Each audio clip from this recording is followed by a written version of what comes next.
মুখ্যমন্ত্রীর বিদেশ সফর। লন্ডনে গিয়ে রীতিমতো হাওয়াই চটি ও শাড়ি পরে ওয়াক করতে বেরিয়েছিলেন মুখ্যমন্ত্রী। ছিলেন তার টিম বেঙ্গলের সদস্যরা। আগামী কয়েকদিন মুখ্যমন্ত্রীর ঠাসা কর্মসূচি লন্ডনে। তার আগে লন্ডনে ভারতীয় দূতাবাসে বক্তৃতা দিলেন মুখ্যমন্ত্রী।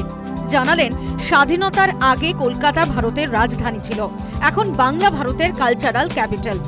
বাংলা ইনভেস্টমেন্ট হাবও বটে। নারীর ক্ষমতায়ন থেকে এডুকেশন হাব, এছাড়াও অনেক কিছুতে বাংলা এগিয়ে।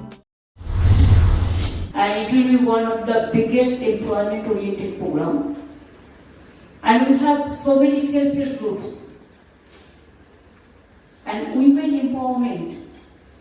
If I say only one word, that India government gave us this information that in our country, women entrepreneurs #1 in Bengal.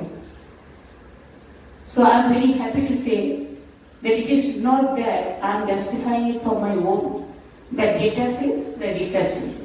So Bengal, you have the education opportunities, you have the cultural opportunities, you have the film industry opportunities always in our film festival, what is recognized by PIAM, Paris.